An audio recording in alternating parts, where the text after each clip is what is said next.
Hello, hello. Hi, everyone.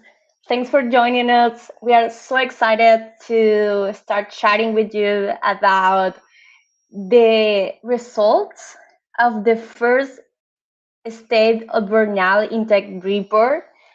We are so excited because we are having Marcos, our founder and CEO, to discuss the results, to give perspective of what the future of workplace well-being holds for everyone, and also to have hopefully the experience that you have had in the past to learn about what you think about this phenomenon that is impacting everyone. For nobody is a secret that we had been, living a crazy roller coaster for the last 2 years. And these reports means not only the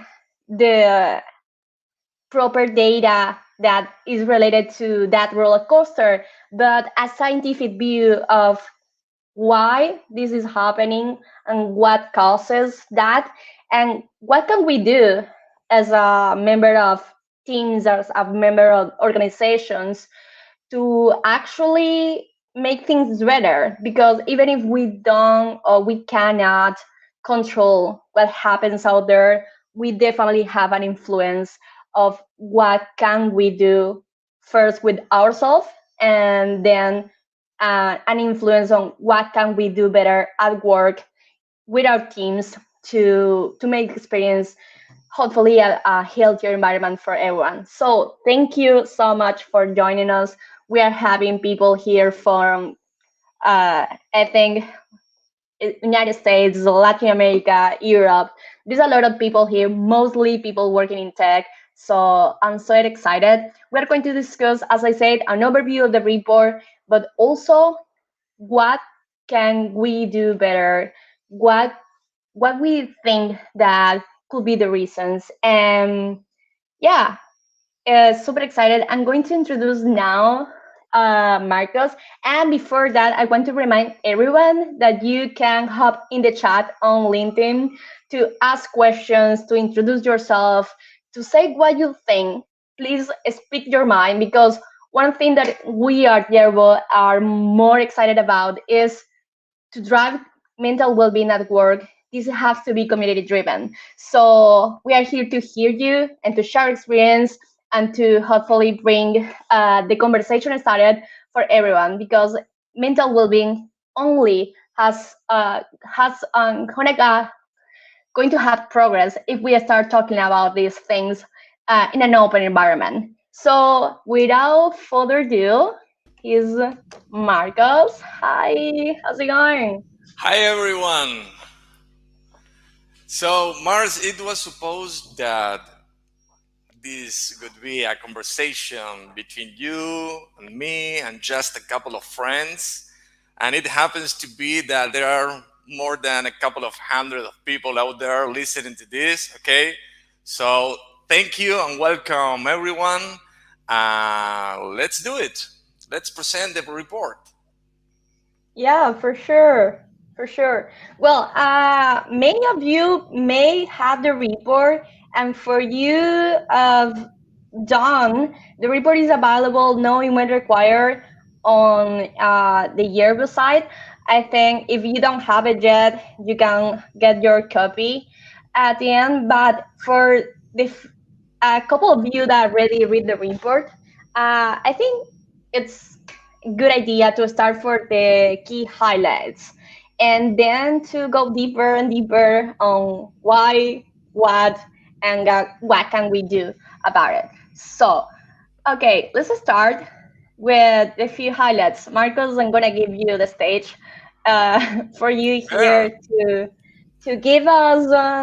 So, Okay, what are your sure. Thank you. thoughts when you saw the results at first? Okay. Well, you asked me before starting the conversation to make a small recap of what brought us here, what brought us to a situation where we can see that kind of takeaways, that kind of situation that those takeaways are describing. Long story short, Yerbo is the company working on making the mental well-being management at scale something doable for everyone. You know, back in 2020, we launched the Burnout Index, which became the largest data set of burnout in the IT industry. So after the first year of the Burnout Index being out there, we decided that the next year, which means the last year, the 2021, we could do something much more meaningful for the entire community. And based on that data, based on the data that we cleaned to make it statistically significant and to have very good psychometric properties, we built this report. And inside this report, you're going to find things like this one, like that 2 in 5 people of the workers surveyed show high risk of burnout. And what we're going to see is that being burnout is not being tired, you know? It's a much more complex problem, and it's a much more deeper problem, and many times it's a much more uncovered problem, or at some point a problem that people is not aware enough. We're going to see that 42% of the IT professionals with high levels of burnout risk are considering quitting their job in the next 6 months, which is very important because at the end of the day, running and leading a company, most of the times we need to figure out what is going to be the impact in the bottom line of that kind of problems, because this is not only important for us, but most of the time this is important for the company, and we need to present what is going to be the impact of a problem if we want to create a sustainable change over that, you know. Other problem, very important problem, is the gender difference. More women have a high burnout risk than men. And the second one, and the last one, that 62 feel physically and emotionally drained, not just tired, but drained, you know? So this is the kind of things that you are going to see here. Of course, this is not a report that responds almost every question around burnout, but I think that is a very good starting point, and that's something that we hope to start this movement, launching this report. Yeah, definitely. And before we go deeper and start seeing all the factors, I think one of the most important things that we have been talking on the backstage, I'd like to say on the backstage because I feel like a movie star, you know. But one of the things that we have been talking is why it's important to understand that burnout is much more than feeling tired, because usually what happens today, like on our current environment 2022, like if we keep treating burnout as only feeling too tired, we're only take actions to address that people may be tired. So taking time off is gonna solve the problem, right? That makes sense. If burnout is feeling tired, that's gonna solve the problem. But at least from your experience, maybe a lot of you as an individual or even as a manager, team leader, saw an experience that, hey, time off that not solves the problem all the time. And that's why burnout is a much more complex problem. And we are going to figure out why and what is really happening over there. Because the only way that we could address a problem the right way is to understand all the variables and to specific make action plans to address those variables. So without further ado, let's keep it going. And yeah, so let's start talking about what really burnout is about. So I'm going to start with a generalist I will say concept, and then Marcos is gonna start exploring each factors. So for the World Health Organization, burnout, which by the way is officially a workplace um, phenomenon that is officially taken into account on the workplace, is a result of chronic workplace stress that had not been successfully managed. And the key word here is chronic. As you're going to see as we chat further and further, the thing with this and the thing with any almost any condition that we're going to address regarding mental health is we are in a spectrum. So the problems maximize and amplifies when people are in the high risk of the spectrum. But the good thing is that we can know when people are in the mid risk, on the low risk, to actually do things to prevent that happening. So that's the key point here. And yeah, so Marcos, please introduce what is burnout from the scientific perspective and what are the factors that are important to know. Yeah, well, thank you. First of all, I agree 100% with what you just introduced. And coming back to the last thing that you mentioned, the problem in with talking about burnout in a superficial way is that you are going to lose not only a lot of situations when maybe burnout is happening, but also you are going to be inefficient at the moment of tackling that problem. That's why it is important to define burnout properly and to identify what is happening under the hood with ourselves and with our company or with our team. You know, and if you see the very initial research on stress, you are going to see that essentially stress, it is an imbalance between the job resources and job demands that you have, you know? And at some point, to have an extra demand from your job is going to be a good source of motivation because you need to improve. But when you feel that the demand is sustainable, it's just over the time over the time is something that you can't get with the thing you need to do, or so you start investing a lot of effort, or you start investing cognitive or emotional effort or physical effort, or when you start detaching from the meaning of the things that you do, or when you start perceiving that maybe the things that you do are not enough, and that perception is a source of anxiety, for instance, that's when the conditions for burnout as a syndrome appears, you know. Of course, when those conditions appears, there is not a question if you are going to develop a burnout from the clinical perspective, which means a concentration of cortisol in blood, etc., and you need to address some clinical exams, etc. But what you can identify are some predictors of the risk of developing that burnout risk, that burnout syndrome. And that's what we can identify with this kind of protocols, you know? So, and right now, the most accepted models are based on those four dimensions: exhaustion, self-inefficacy, cynicism, and depersonalization. Let's dive into.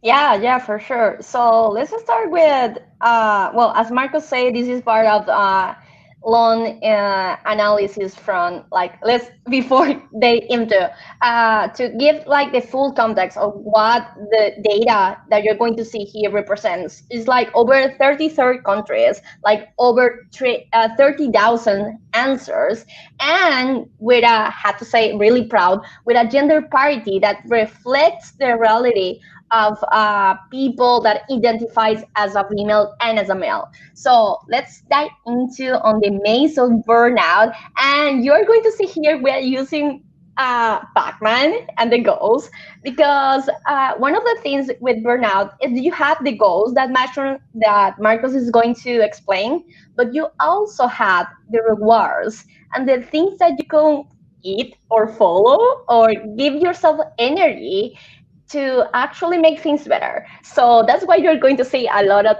fun gaming fun here. So let's start with our enemies or goals.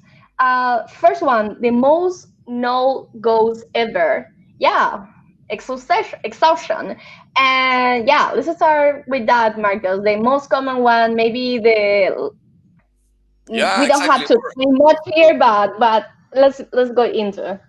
Yeah, exactly. The exhaustion is like most of the time, most of the people, when they refer that they are feeling burned out, most of the time is that they are identifying themselves as exhausted, you know, mental or physically drained. That situation when At some point, I was talking with someone last week, and she told me thinking hurts at some point, and that's the situation, that's how you feel when you're hit by exhaustion.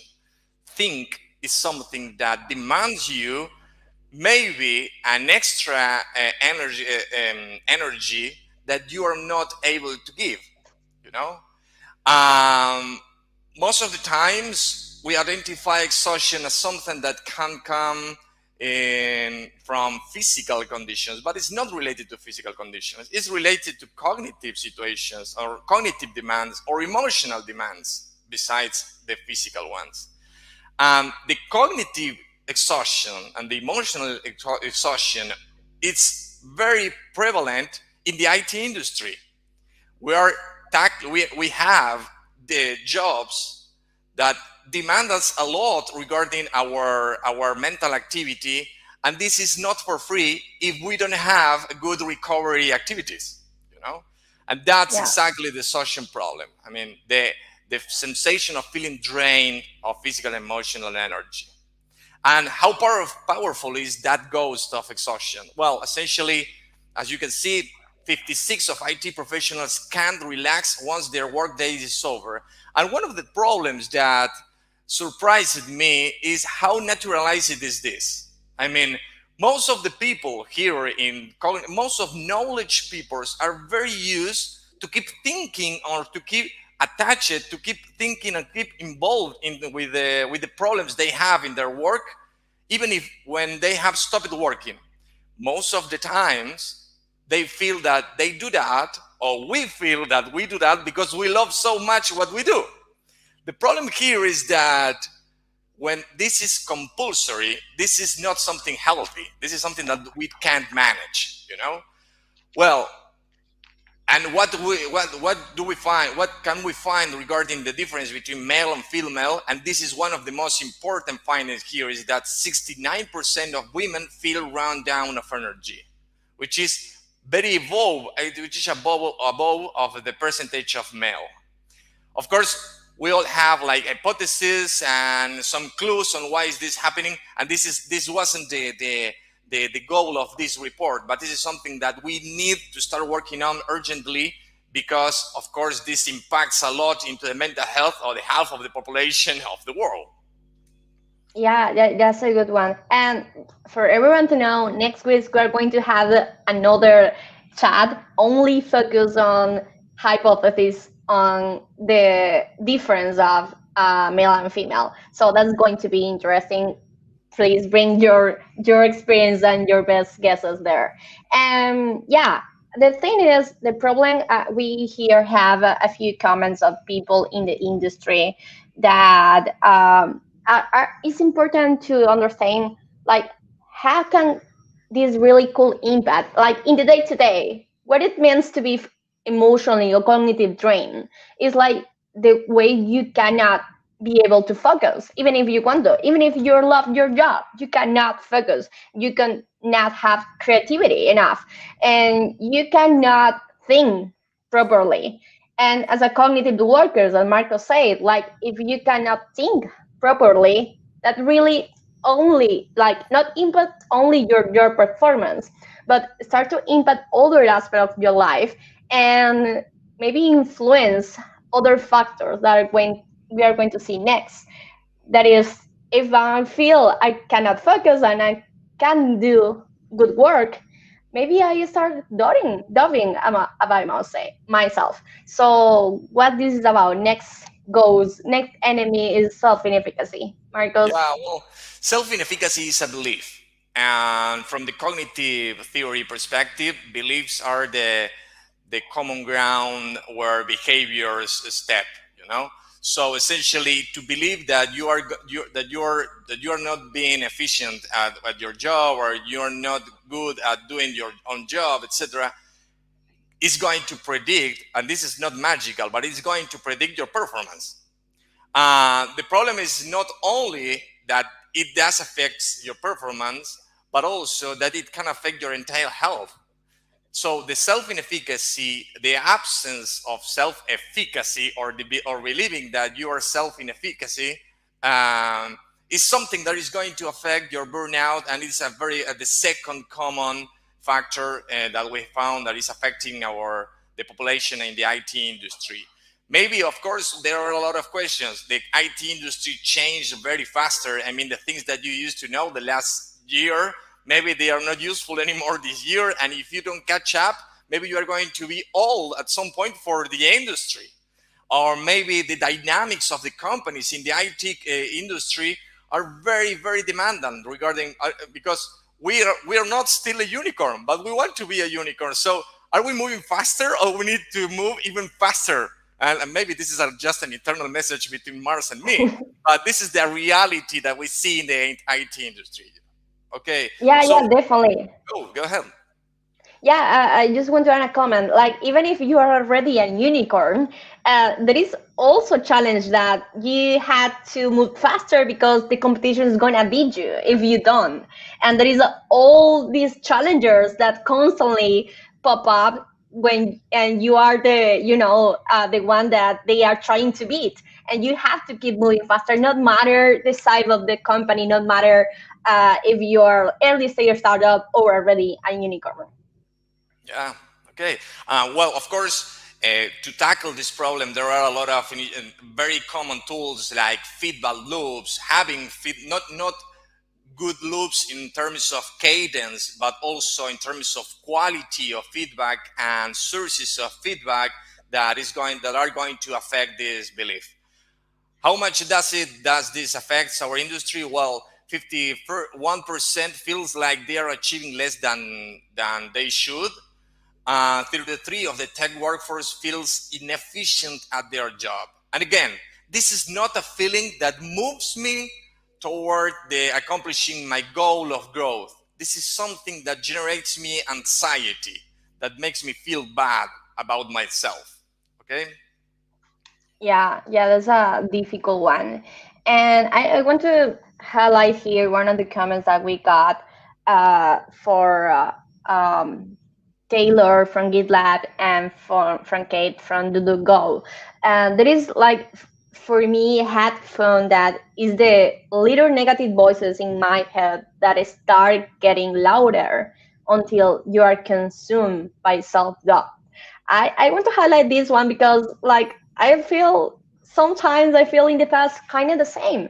And so what you could say as an individual that people start do like these feedback loops with my manager of what they can do to address that as a team leader, as an individual. What do you think? What do you think that I mean? I don't want to give you back the voice because essentially you are playing this role. I mean, what's the what do you demand from leaders? Because many times we have ideas about what we have to do, but what do you expect from leaders? I think that's a good question.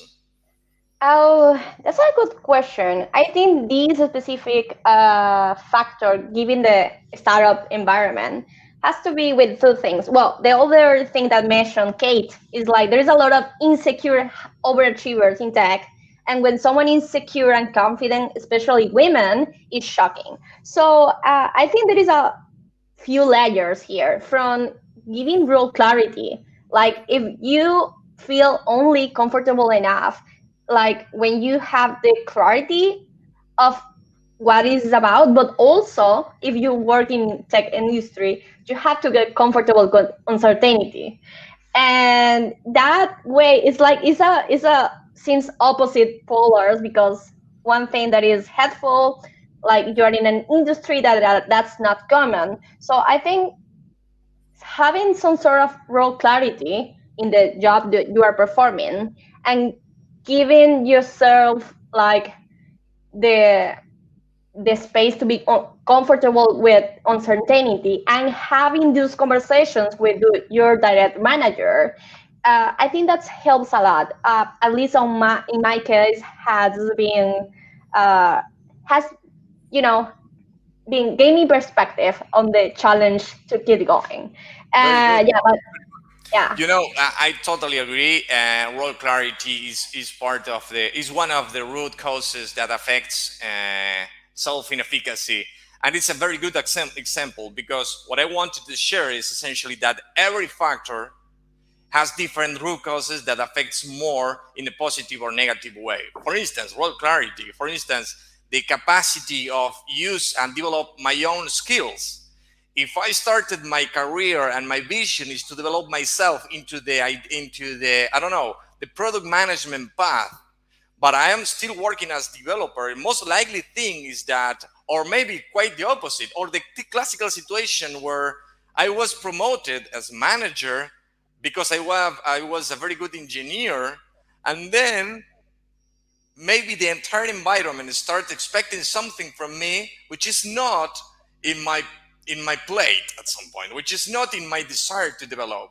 This is going to affect a lot my self-inefficacy, not because I am intrinsically a person that can do things, but because I'm not looking for to do that. I'm not prepared to do that. This is not what I want to for myself.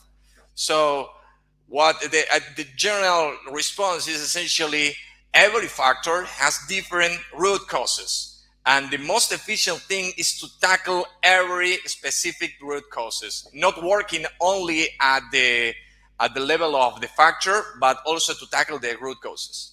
Yeah, definitely, for sure. And I want to remind everyone, if you have questions, if you have doubts about anything, or if you want to share an experience regarding one factor that is, hey, imposter syndrome, or feeling like super drained after work day, or feeling disconnected from my job or my purpose at the company, or feeling like disconnected from my teammates, please do it in the chat. And if you want to share anonymously, that's also gonna work. Use email me mars at yerbo.com. I'm gonna highlight their question completely anonymously here. Well, let's keep going. Let's keep going. Let's the moment keep going. So cynicism. This is a weird one, a tricky one, because nobody want to, you know, like being pointing out as a, oh, you're a cynical person, and what this means in the work Well, environment or the clinical environment, because I think it's the most misunderstood one. okay. Well, both cynicism and depersonalization, the next one we're going to see, come from the classical research on mental distance. I mean, at some point, having mental distance is very useful for some professions, for some jobs, and but in the other situations, mental distance is not instrumental, it's not functional. Quite the opposite. It becomes a source of stress. For instance, in this situation, cynicism is the mental distance that a person has with the job that they do, with the company, with the purpose of the company, with how much they perceive that the job or the company are going to generate to themselves in terms of of what they are looking for their lives, etc. So Uh, that distance is not functional. Quite the opposite. okay, This okay, distance is exactly a source of a weak relationship with me as a person and what I do. And it's totally true what you say. It's one of the most trickiest ghosts, because it's very hard to tell someone that you are acting cynic inside the IT industry, most of the times because the cynical attitude is even perceived as a good thing, you know. So which is one of the tricky thing to tackle, and one of the tricky thing when you want to generate self-awareness. okay. Bringing this a little bit to the day to day, like cynicism is like when people are feeling disconnected and they are not caring about other people, or they feel that people not care about themselves. But in the tech industry, this is given even more difficult, because that's okay. It's like I don't care Okay, got about it. this. So and cool, and the cool one, and to the extent engineer that don't care about people, just get things done. That's Yeah, what well, you're saying. of course. Okay, this is a great thing, and this is not black or white. What I am saying is that we have found a specific difficulty here in this instant industry, versus other industries at the moment of deploying cynicism as a factor to learn, because we assume, and this is a hypothesis at some point, that there are some cultural factors in this industry that make it harder to explain or to be conceived as something that is not something good or something to maintain over the time. Okay. 43 Okay. Makes people sense. feel so. What have we found? That 43 people feel less and less engaged in their work. And when you find yourself bragging in on Twitter that your job is essentially just a source of money and that you don't care about the quality of what you do, or that no one around you cares about the quality of your job, maybe you're struggling with cynicism. Maybe you're detaching with the job in a way that you feel that maybe it's to protect yourself, that you have that cynic attitude, but at the end of the day, that affects you, because we all want to connect with what we do. We all want to have meaningful at some point. Some people really need to have something that fulfills their entire lives. Others don't. But at, at the end of the day, we all need to have some bottom line fulfillment levels with our job. So if you detect yourself at some point bragging that you don't care at all, or maybe just I'm not going to say improper words, but you can imagine a lot of examples here. Maybe you're struggling with cynicism. Other number Yeah. very important is that 27 people don't see the value or purpose in what they do. And what you can think is technology is essentially a chain of value, a value chain of components. Every single piece in a company creates different value proposition, add to the value proposition of the entire company. So if you see that 27% of the people don't see the value or the purpose in what they do, what do you think is going to be the outcome of that people? What Yeah. do you think that is going to be the connection of the outcome of that those people are producing with the entire value chain? So if you care about yourself, or if you care about your job, or if you care with the purpose of your company, of the value that you're creating of your company, you should be worried specifically about this factor, you know, because Yeah. this is going to impact your own job in a bad way. Yeah, definitely. And I have a like agree disagree in some points with this one, and because these are is a fine lines about finding meaning of what you do related to work and finding all the meaning of your life just only at work. That is super common on overachievers that want to really put it everything all in, and then people don't know who they are without that job. So it's a fine line here. I would love to expand this conversation in another time because it's really important, because uh, on the side that when you feel less engaged or you're finding less purpose, it's tricky, because like maybe you used to like what you do and you don't find joy anymore in that. Is It feels awful. I mean, nobody wants to wake up one day and feel like, what I'm doing with my life, I hate this. I don't want to wake up and do these things. And not necessarily means like you're not good at what you're doing, but it means like lost value or purpose. And knowing this is a symptom or a sign of burnout, it's helpful, because maybe it's not only related to burnout, but if you check in with yourself and you see you are in the mid-level or high risk of burnout, and maybe it's like you still love your job, but you have to work on things to uh, put your levels of burnout like lower, and you're gonna find joy in your job again. It's not about you, it's something that is happening to you. So that's a good point to get to. Totally uh, fair. Totally Yeah. fair. I agree. Okay, let's keep going and gonna. The Okay, this second one, one. okay. The other dimension in regarding mental distance is the mental distance with people around you.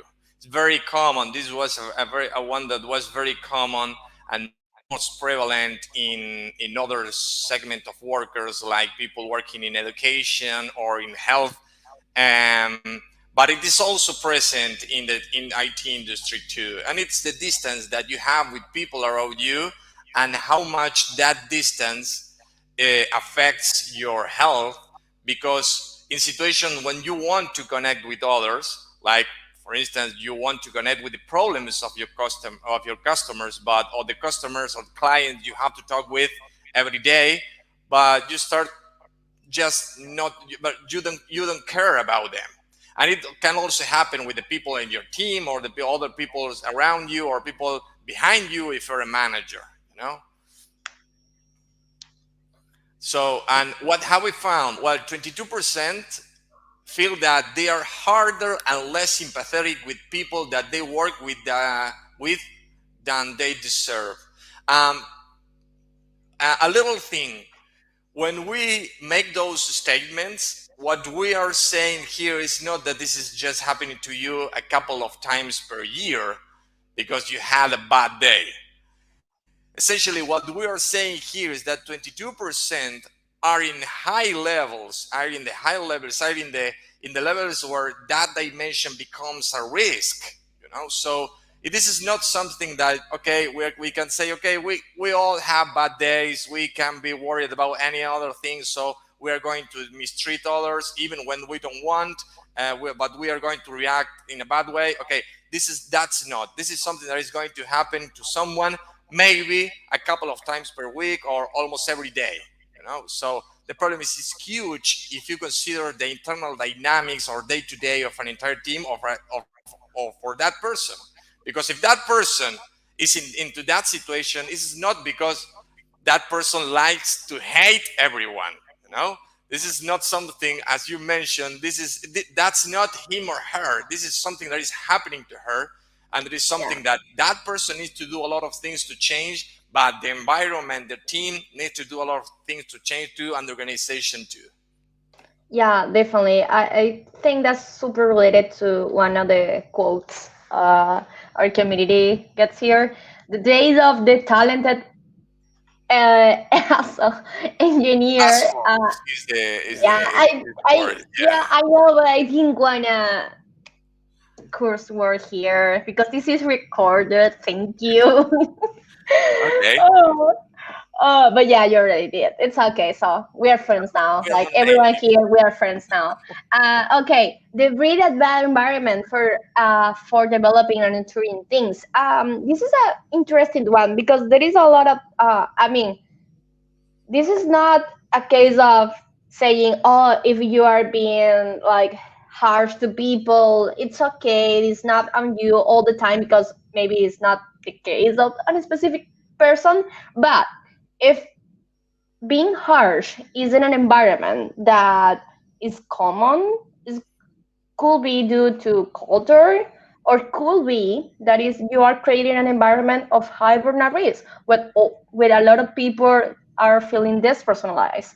So it's important that this is why it's important to understand the causes and the triggers and the lever that are behind burnout risk, and to understand what is driving the burnout in a specific teams, because you cannot give a yoga class to someone that is feeling dispersonalized, that is harsh with other people because they feel they don't care about other people, people don't care about them. Like if you give a yoga class to that person, is like, are you kidding me, right?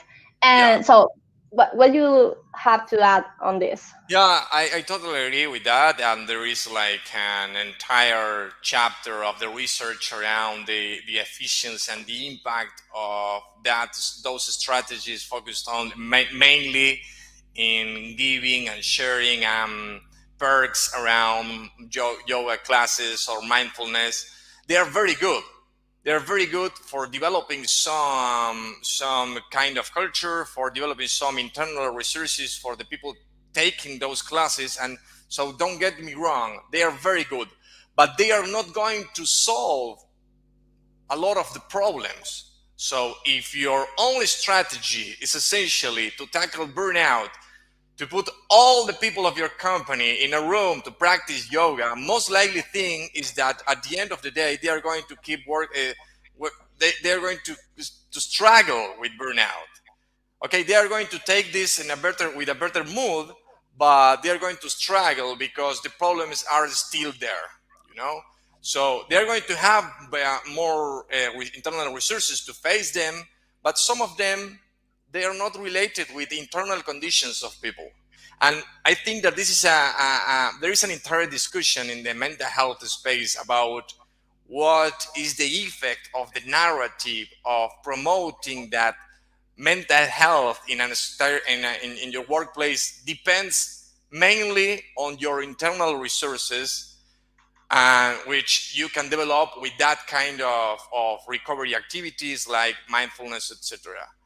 um, I'm going to be open with this. I am in a position where I believe that I agree with the idea that if you only promote the personal responsibility on the problem of burnout, you are going to be you are wrong, and you are generating a bad impact in your environment, because to take agency of the problem, it's true, it has a layer of agency that needs to be taken by the person. We need to be responsible for our own mental well-being. But also, burnout is a systemic problem. It's a problem that emerged from some dynamics we have across our team, or for some policies or situation that happens in our organization. So we need to research the problem, and we need to tackle the problem at every level of the organization, you know. So that's what I think about that. Yeah, 100% agree with that.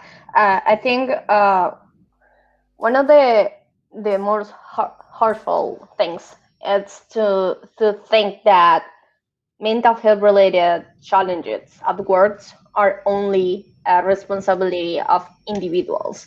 Like, if you don't fix root causes of the problem, no matter how resources a person could have, if you're still creating an environment that is not healthy, that is not promoting a positive environment around leadership, around the team dynamics, around the tasks that people are doing, around different factors, if you still have root causes that are influencing how people is getting higher and higher in burnout, like, you're just putting a band-aid on the problem. And yeah, what the best case scenario is, honestly, the thing that we're going to see next, like people leaving the company. If you have, even if you have resources internally, but you are still at in a not, like, in an unhealthy environment, what do you do? Like, think for yourself. I have an unhealthy environment and I have more resources internally.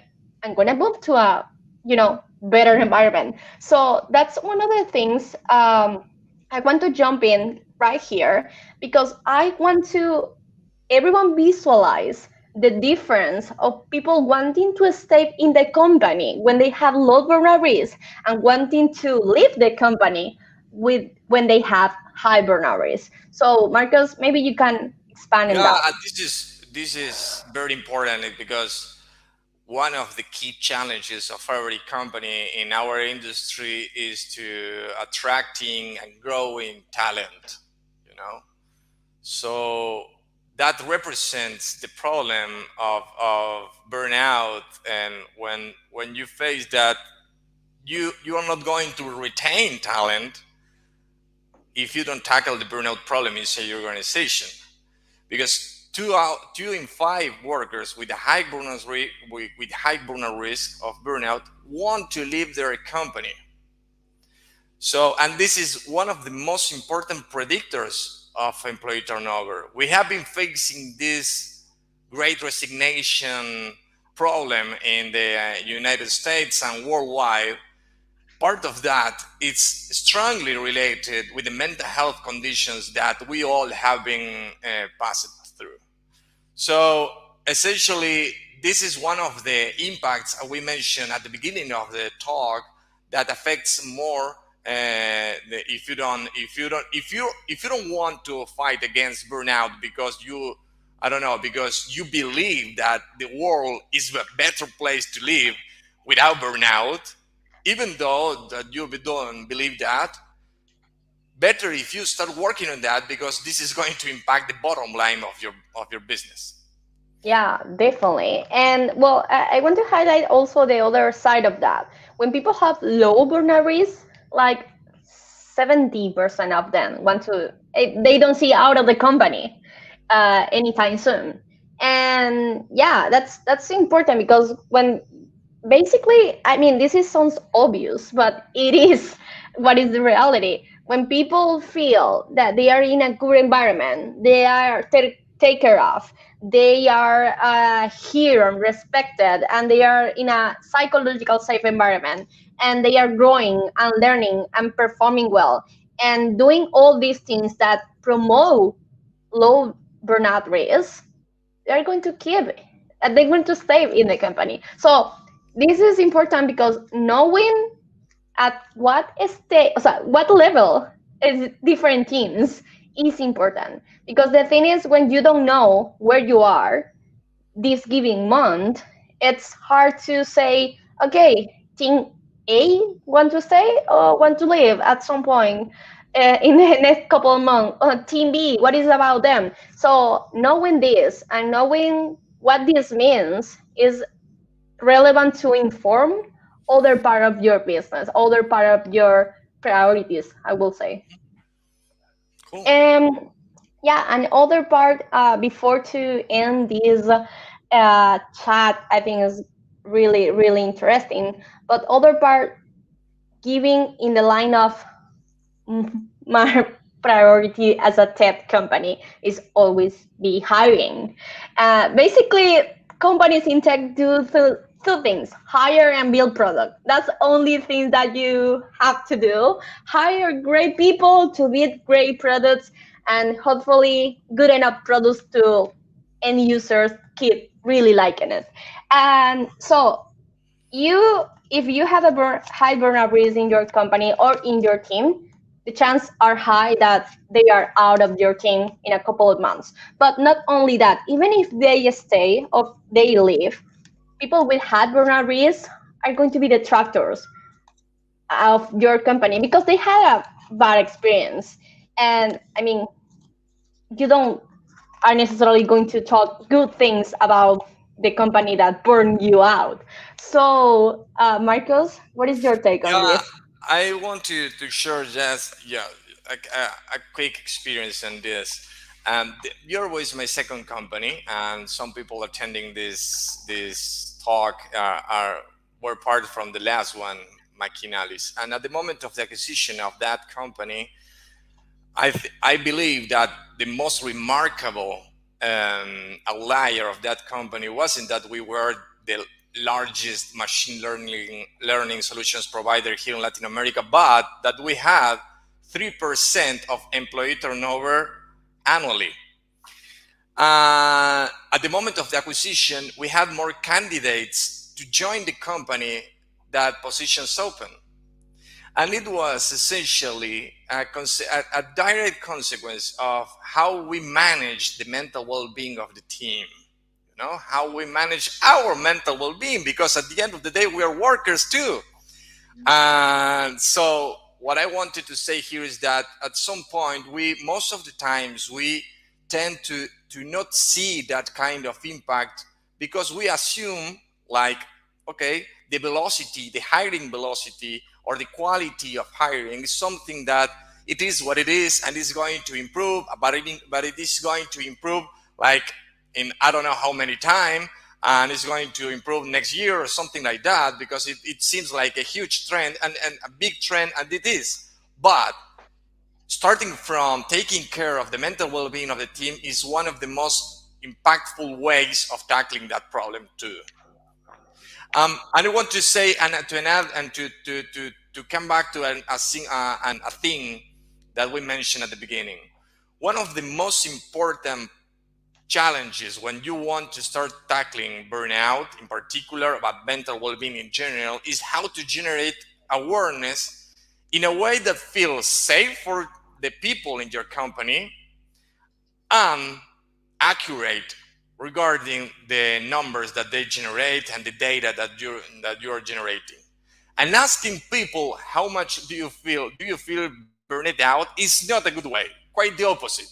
This is going to introduce one of the most important bias, like is the social desirability bias, or the another one, which is ego defensive responses. I mean, people responding you in a way to protect themselves because they can anticipate what is going to be the effect of that question.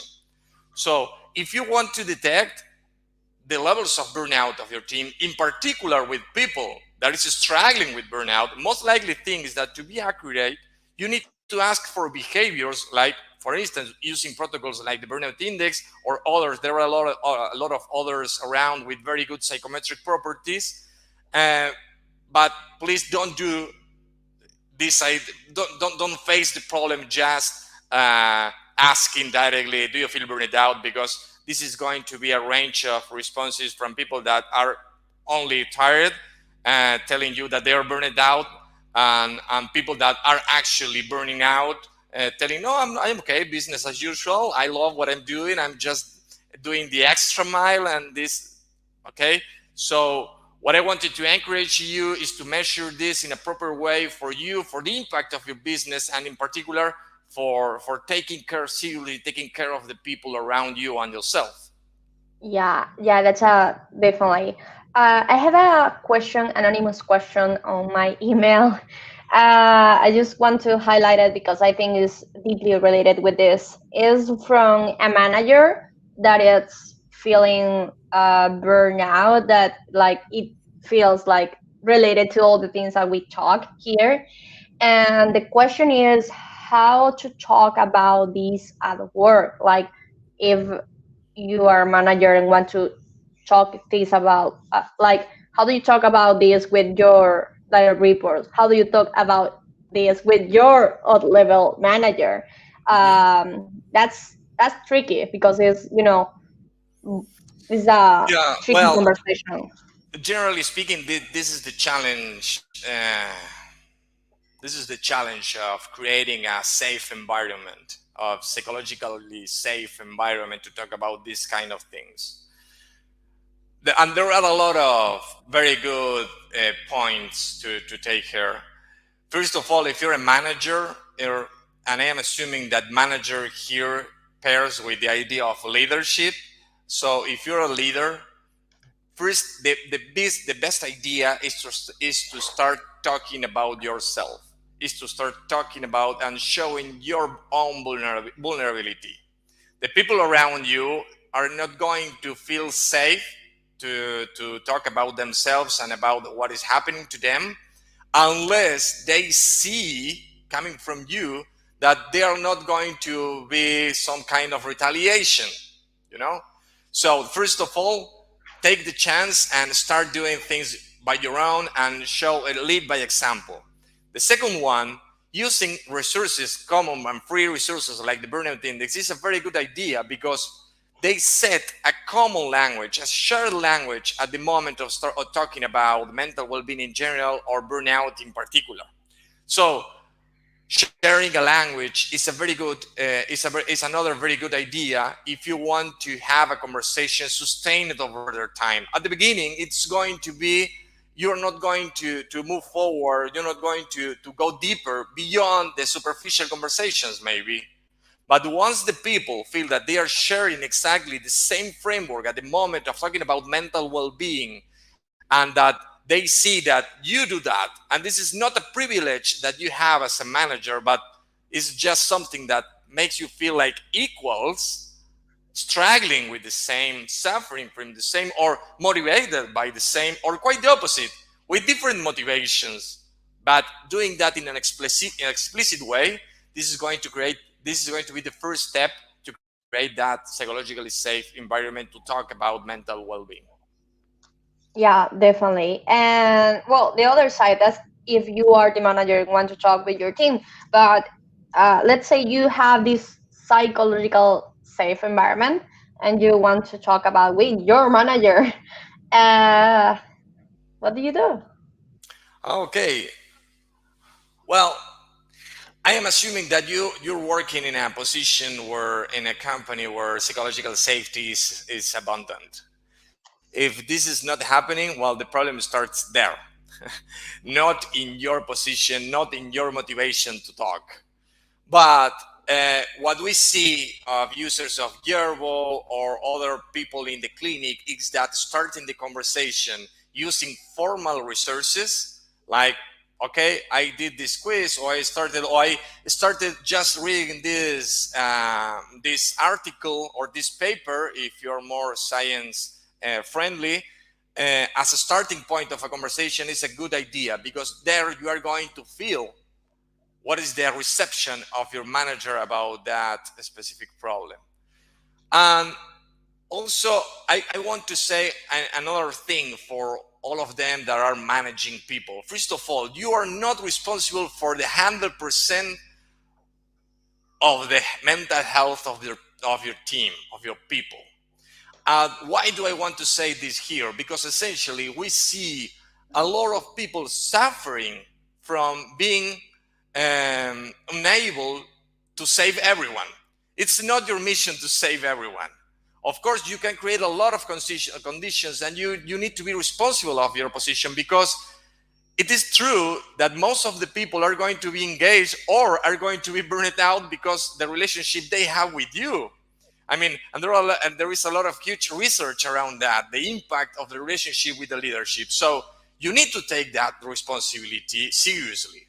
But you are not responsible for the 100% of the mental health of someone. So please don't try to be a hero. Don't try to be a hero with yourself as a person. Don't try to be a hero with your team, or don't try to be a hero as a leader, in generally speaking. The other thing is, and another thing that it's a very good advice, and it's a very and another, it's very related with this idea of avoiding becoming a hero, is there are a lot of things that can be done. One of them, some of them are to prevent the problems.